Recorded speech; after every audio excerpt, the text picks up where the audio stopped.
que é uma igreja. Você saberia explicar para mim ou para qualquer outra pessoa o que é uma igreja? Algumas pessoas responderiam que a igreja é o local onde os cristãos vão para realizar seu culto. Para muitas pessoas, o termo igreja refere-se principalmente, ou muitas vezes exclusivamente, ao lugar onde os cristãos se reúnem, que é o templo. Então, se você for perguntar para alguma pessoa, vamos dizer assim, do mundo, o que é uma igreja, as pessoas vão responder: a igreja é o local onde os crentes, os católicos vão para fazer a missa ou cultuar. Mas, sendo um cristão, você saberia me responder, me explicar o que é uma igreja?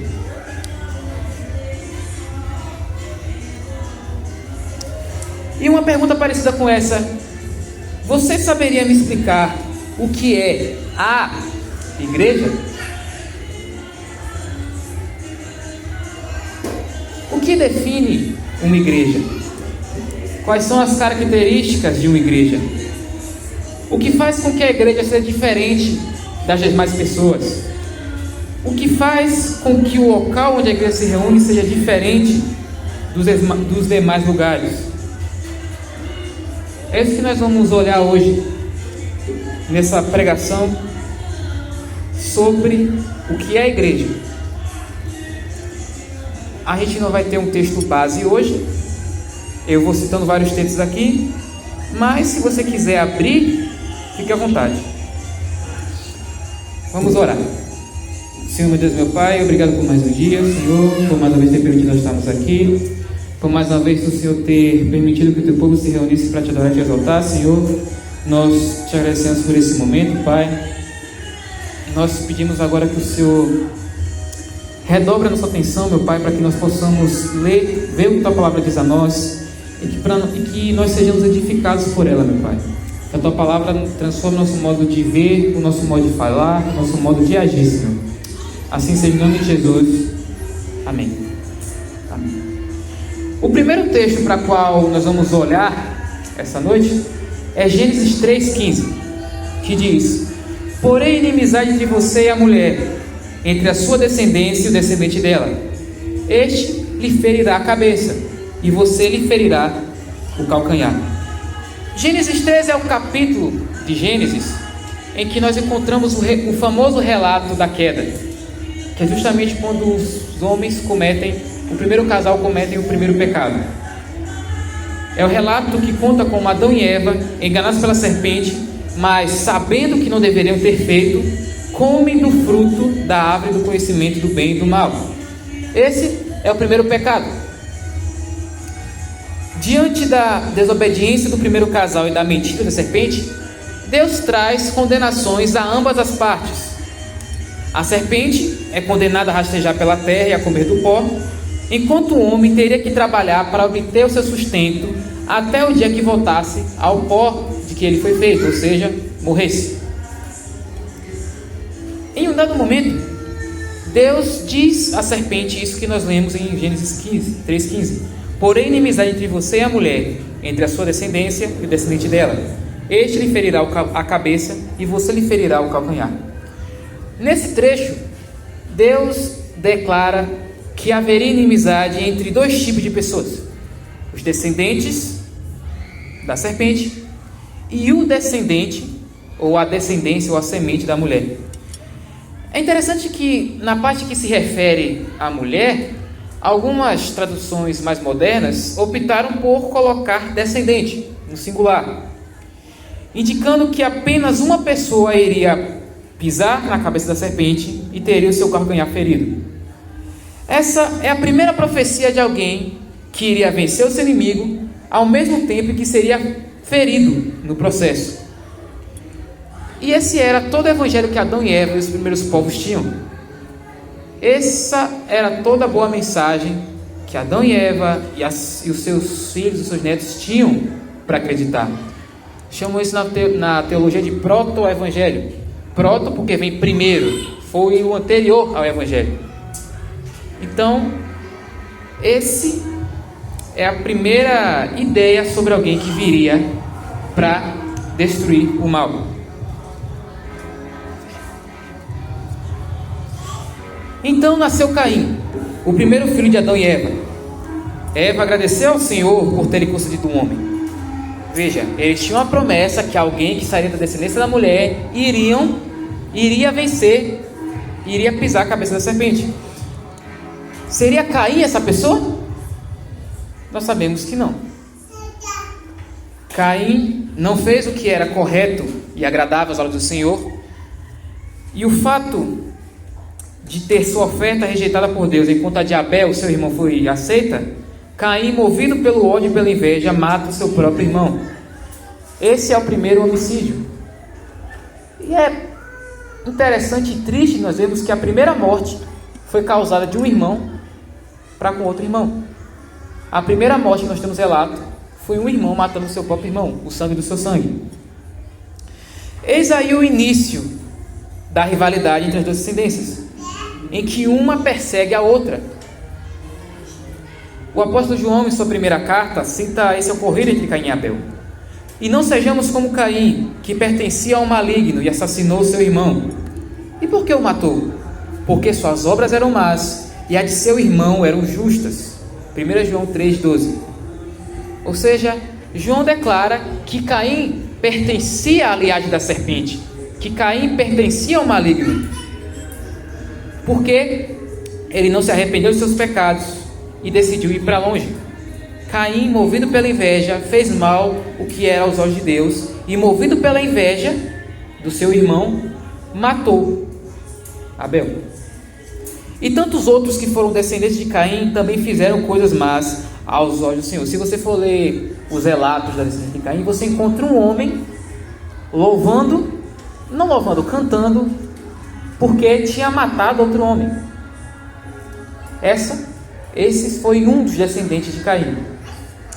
No lugar de Abel, Deus concedeu mais um filho a Eva, o qual foi chamado Sete, o qual também teve um filho, o qual chamou de Enos. E a Bíblia conta que foi nessa época que as pessoas começaram a invocar o nome do Senhor. Mais para frente, voltar para essa parte aqui.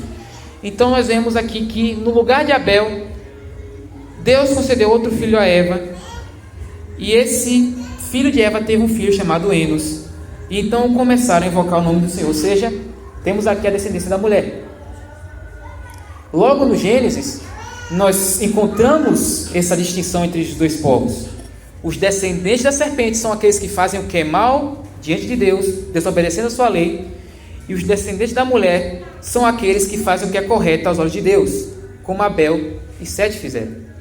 Essas são as duas categorias que nós usamos para separar as pessoas: os descendentes da serpente e os descendentes da mulher.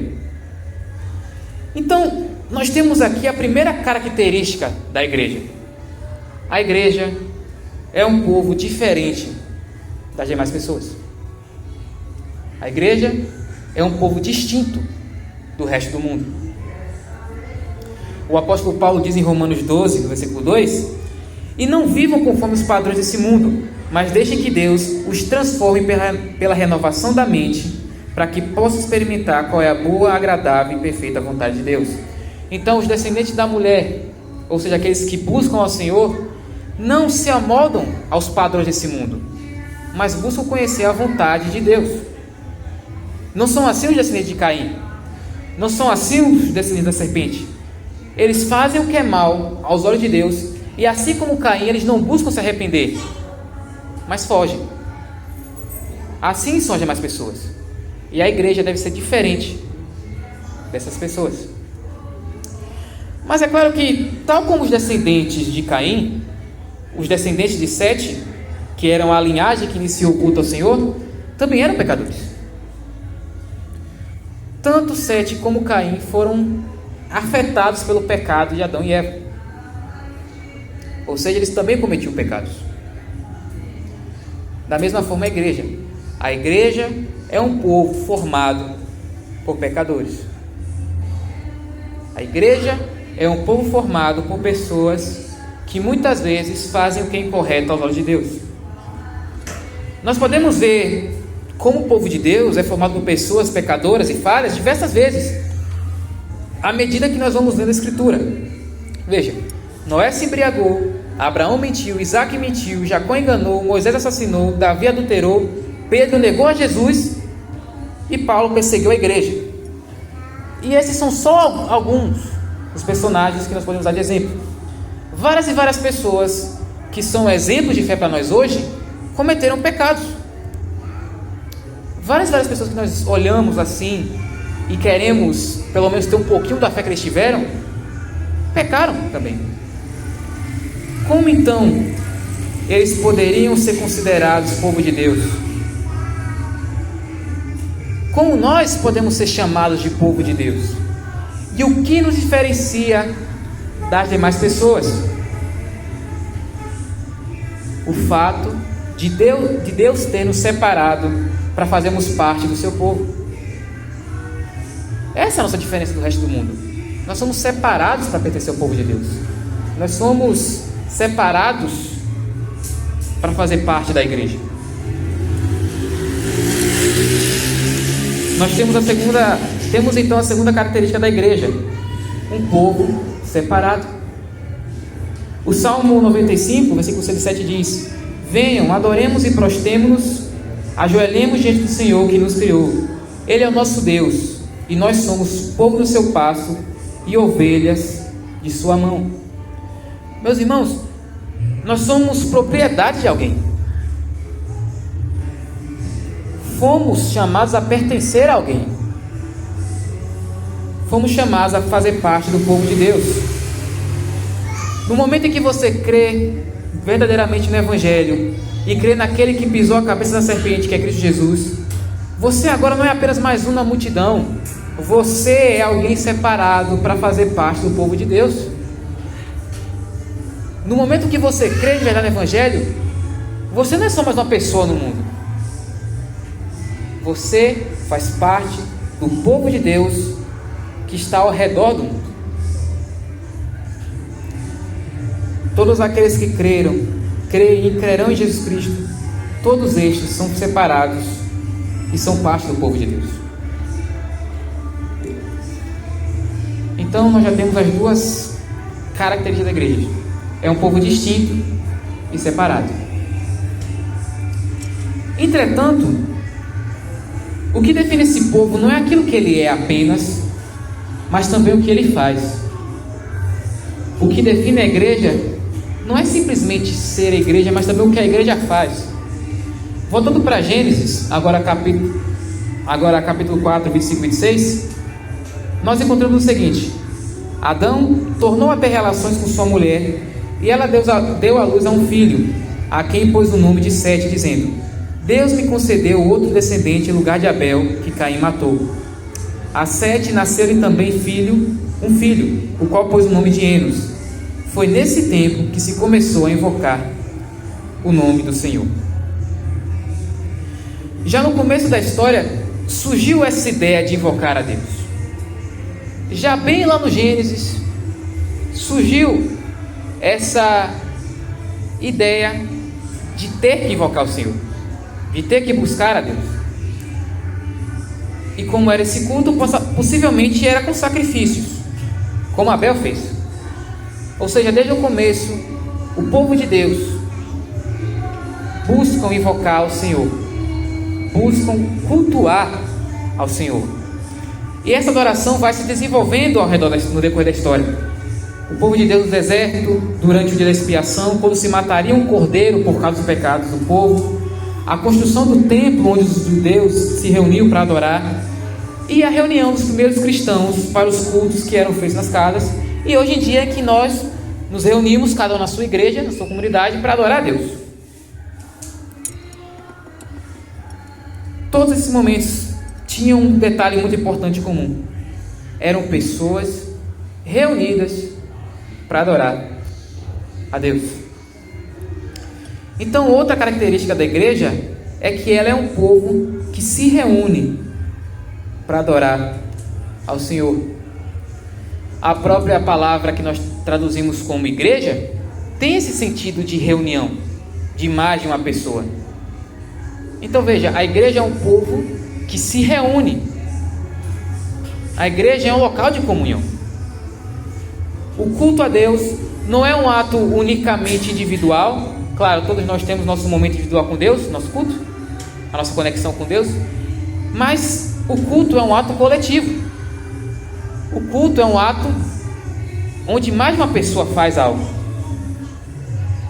Então a igreja é um povo que preza, ou pelo menos deve prezar, pela comunhão.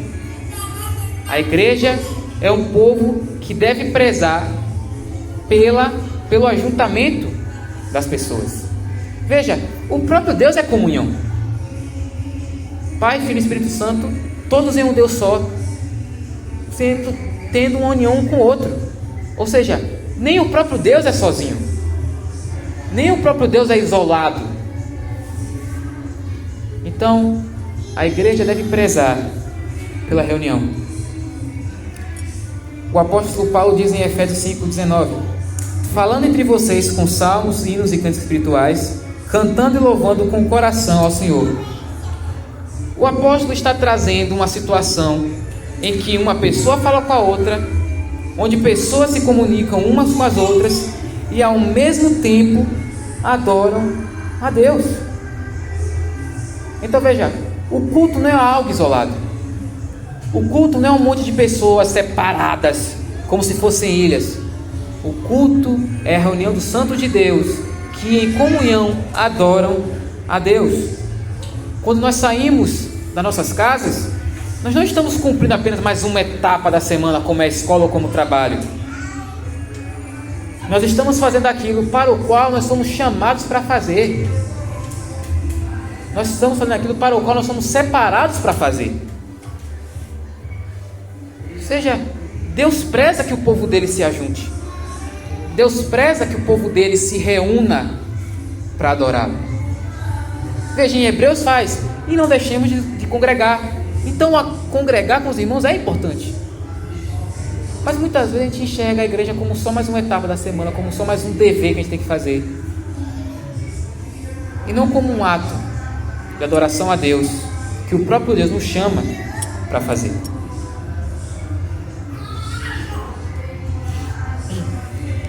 E a última coisa que eu acredito que define esse povo chamado de igreja é justamente a mensagem que esse povo carrega. Novamente citando o apóstolo Paulo, temos ele dizendo em Romanos 1,16: pois não me envergonho do evangelho, porque é o poder de Deus para a salvação de todo aquele que crê, primeiro do judeu e também do grego. Veja, o motivo que levava o apóstolo a pregar o evangelho era justamente a sua certeza de que esse evangelho era poderoso para salvar todo aquele que cresce nesse evangelho. Paulo tinha plena convicção, por causa da sua experiência, que o evangelho tinha poder. Com isso, o apóstolo dedicou a sua vida à pregação do evangelho. Paulo não se arriscou, Paulo não se submeteu a perigos em vão.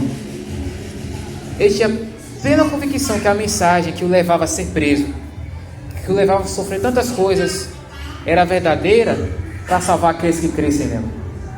Era verdadeira e era poderosa o suficiente para mudar a vida de qualquer pessoa que cresce nesse evangelho. Esse mesmo evangelho que Paulo pregava é o evangelho que a igreja deve pregar. É o evangelho que Jesus ordena que seu povo anuncie a pessoa de todas as nações. Quando Jesus fala ide, não é uma opção para você.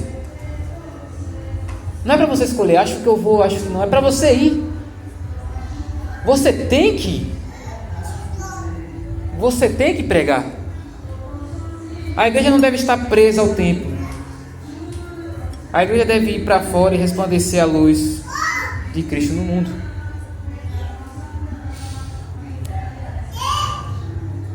Muitas vezes a gente quer o evangelho só para nós. A gente fica preso à nossa própria congregação. E muitas vezes a gente reclama que a congregação não cresce, que os membros estão pouco.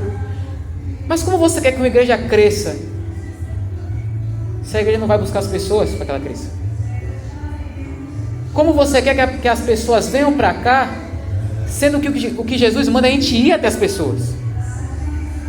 Sendo que o que Jesus manda é que a gente saia e vá. Não espere as pessoas virem até aqui. Pode acontecer de elas virem? Pode. Mas não vai ser sempre assim. Veja, as condições que nós temos para pegar o Evangelho, para anunciar a palavra de Deus, são muito mais favoráveis e são muito mais propícias do que a que Paulo tinha, do que os cristãos do primeiro século tinham, do que os vários missionários por aí têm. Tem países que, se você falar eu creio em Jesus Cristo, não é que você morreu, não é que você sumiu, você nunca sequer existiu, meu irmão. Seu nome é apagado. Você nunca sequer existiu nessa terra, você nunca sequer nasceu. Se alguém falasse Maurício sumiu, não sumiu. Quem é Maurício? Maurício nunca nem sequer existiu nesse país. Mas muitas vezes nós estamos com muito medo de pregar o Evangelho, porque nós estamos com medo de sermos zombados, de sermos caçoados pelas pessoas. Mas veja, isso é desde o princípio. Desde o começo o povo de Deus foi perseguido, começando em Caim e Abel, em que o descendente da serpente matou o descendente da mulher. O ambiente do povo de Deus é o ambiente da perseguição, seja matando pessoas, seja zombando dessas pessoas. O nosso ambiente é um mundo que rejeita a Deus, é um mundo que foge de Deus. E o que a gente deve fazer é justamente ir para essas pessoas que fogem de Deus, para que então, quem sabe, elas possam retornar para Deus. Essa é a nossa missão, meus irmãos. Essa é uma das coisas que define uma igreja: a mensagem que ela prega, e se ela prega essa mensagem. Então eu volto a te perguntar: o que é uma igreja? O que é uma igreja? A igreja é um povo distinto, separado por Deus, que se reúne para adorar a Deus e proclama a mensagem vinda de Deus. Essa é a igreja. A igreja é um povo que foi separado por Deus, que se reúne para adorar a Deus e prega a mensagem de Deus para esse mundo. Isso é a igreja. Isso somos nós. Foi para isso que nós somos chamados. E talvez alguns respondem: ah, mas eu já sabia disso. Talvez alguns respondam que isso não é novidade. Mas você tem noção do impacto que isso tem na sua vida? Você tem noção do impacto de você ter sido separado para fazer parte do povo de Deus? De você ter o entendimento da importância de se reunir para adorar a Deus e da mensagem que Deus te deu para carregar? Você já pensou o impacto de dizer: eu faço parte da igreja de Cristo? Você já parou para pensar por que você está aqui essa noite? Porque Deus te trouxe aqui. Se você faz parte dessa igreja, se você faz parte da igreja de Jesus Cristo, não é porque você quis estar, não é porque você teve em algum momento a vontade de estar aqui, então servir a Deus, mas porque Deus, por meio do seu Espírito Santo, te convenceu e te levou a crer no Evangelho e te fez parte do povo dele, por meio do sangue do seu Filho. É o que a gente cantou aqui, é que a gente se reúne para adorar a Deus por causa do sangue que nos remiu e por causa da morte que nos uniu. É por causa de Deus que a igreja existe. É por causa dele que nós saímos das nossas casas para nos encontrarmos com outras pessoas e juntos adorarmos o seu nome. Não é porque a gente em um dado momento teve a ideia de se reunir em uma casa, então cantar os louvores, orar e outras coisas, mas só porque Deus nos separou para isso. Se você está aqui essa noite, é porque Deus te escolheu, é porque Deus mandou o seu filho morrer por sua causa,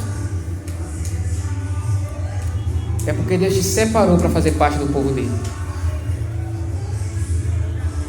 Ao entender o que somos, por que nós somos e por meio de quem nós somos, nós iremos caminhar o caminho para ser uma igreja fiel a Deus.